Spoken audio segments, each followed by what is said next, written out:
दहाड़ते हुए शेर पर गौर कीजिए।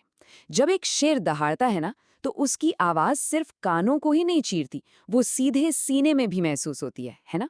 यही है एक बिल्कुल अदृश्य शक्ति की असली भौतिक ताकत। मतलब एक ऐसी चीज जिसे हम देख नहीं सकते, वो इतनी शक्तिशाली कैसे हो सकती है? हवा में ये कैसे ट्रैवल करती है?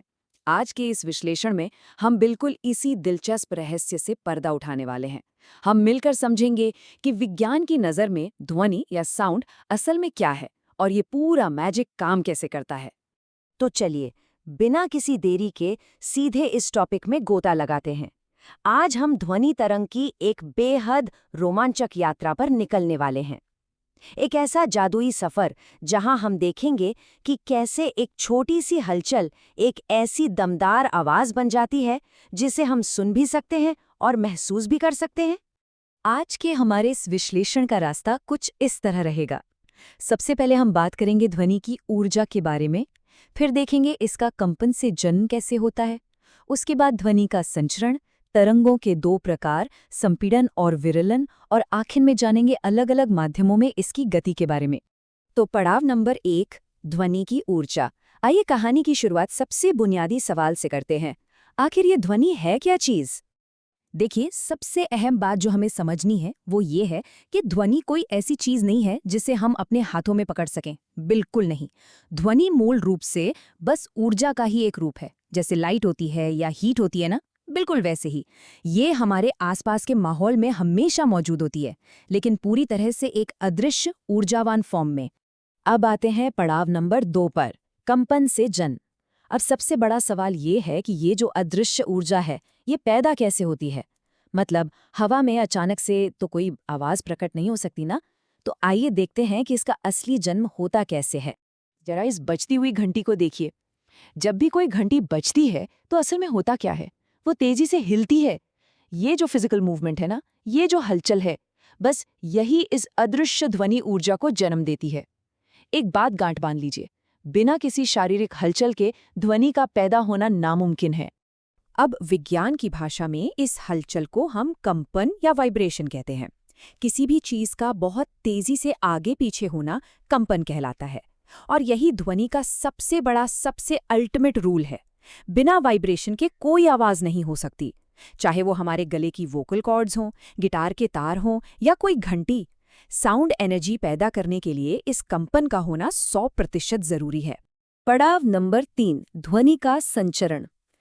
चलिए मान लिया कि घंटी बजी, कंपन हुआ और ध्वनि की ऊर्जा भी पैदा हो गई। लेकिन भाई वो उस घंटी से निकलकर हमारे कानों तक पहुंचती कैसे है? आइए इसे समझते हैं। विज्ञान की दुनिया में ध्वनि की इस यात्रा को संचरण या प्रोपगेशन कहा जाता है। इसे समझने के लिए ना, एक रिले रेस की कल्पना कीजिए।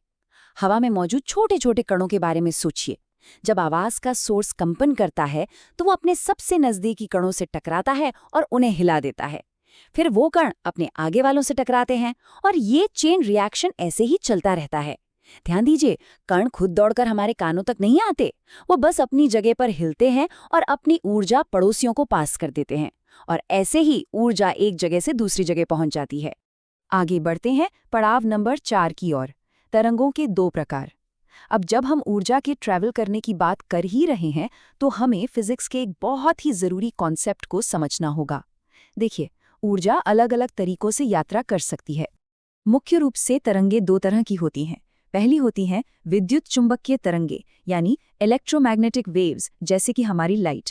इन्हें ट्रैवल करने के लिए किसी चीज की, किसी मीडियम की जरूरत नहीं होती। ये खाली अंतरिक्ष में भी मजे से ट्रैवल कर सकती हैं। लेकिन दूसरी तरफ आती हैं यांत्रिक तरंगे, यानी मैकेनिकल वेव्स। हमारी आवाज यानी ध्वनि एक यांत्रिक तरंग है। इसका सीधा सा मतलब ये है कि ध्वनि को आगे बढ़ने के लिए हमेशा एक वाहन, या यूं कहें कि माध्यम की सख्त जरूरत होती है। फिर चाहे वो हवा हो, पानी हो या कोई ठोस चीज, अगर माध्यम नहीं है तो ध्वनि 1 इंच भी आगे नहीं खिसक सकती। पड़ाव नंबर 5, संपीड़न और विरलन।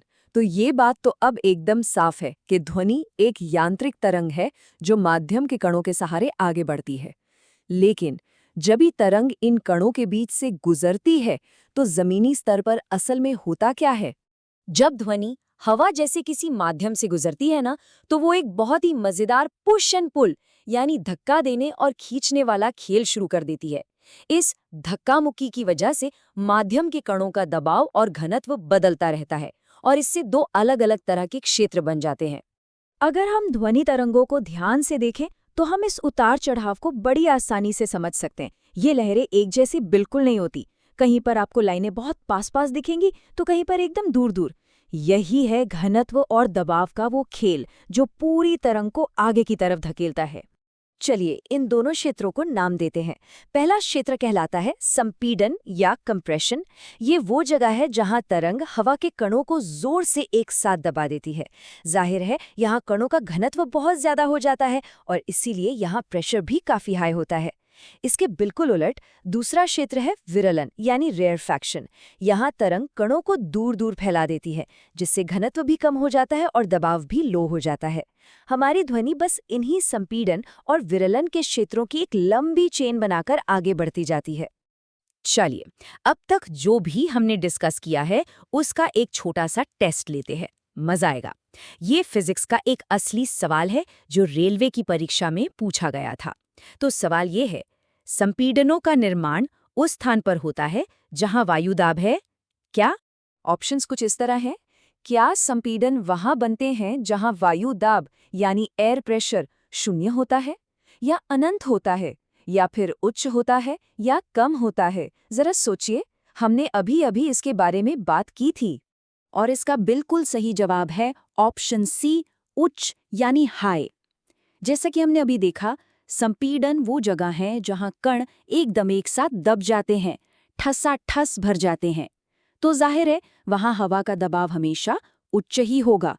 अगर आपके दिमाग में भी यही जवाब था तो मान लीजिए कि आपको फिजिक्स के ये नियम बिल्कुल परफेक्ट तरीके से समझ आ रहे हैं। अब हम आ पहुंचे हैं पड़ाव नंबर 6 पर, विभिन्न माध्यमों में गति। ये हमारी यात्रा का आखिरी हिस्सा है।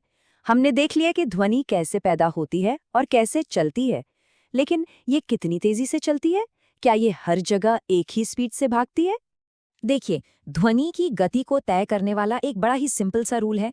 माध्यम के कण जितने ज्यादा सघन होंगे, यानी जितने पास पास होंगे, ऊर्जा का ट्रांसफर उतनी ही तेजी से होगा। वापस उस रिले रेस को याद कीजिए। अगर खिलाड़ी एक दूसरे के बिल्कुल करीब खड़े हों तो बैटन पास करना कितना तेज और आसान हो जाएगा, है ना? बस यही लॉजिक यहाँ भी लगता है। ठोस चीजों में यानी सॉलिड्स में कण सबसे ज्यादा करीब होते हैं, इसलिए ध्वनि ठोस चीजों में सबसे ज्यादा तेज गति से यात्रा करती है। पानी जैसे तरल पदार्थों में कण थोड़े दूर दूर होते हैं, तो वहां स्पीड मीडियम हो जाती है, और गैसों में, जैसे हमारे आसपास की हवा, यहाँ कण बहुत दूर दूर फैले होते हैं, इसलिए ध्वनि हवा में सबसे धीमी गति से चलती है। यही वजह है कि अगर आप रेलवे ट्रैक की लोहे की पटरी पर कान लगाकर सुने तो आपको ट्रेन के आने की आवाज हवा के मुकाबले बहुत पहले सुनाई दे जाएगी। कमाल है ना? तो इस पूरे विश्लेषण का सबसे बड़ा टेकअवे क्या है? वो ये है कि यांत्रिक तरंगों को आगे बढ़ने के लिए हमेशा, हर हाल में एक माध्यम की आवश्यकता होती ही है। बिना माध्यम के कणों के वो धक्का-मुक्की, वो चेन रिएक्शन कभी शुरू ही नहीं हो सकता।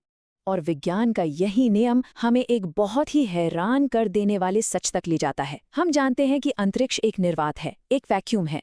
वहाँ कोई हवा नहीं है, कोई गैस नहीं है, कोई ठोस माध्यम नहीं है। इसका सीधा सा मतलब ये है कि वहाँ ध्वनि तरंगों को ढोने के लिए कोई कण मौजूद ही नहीं है।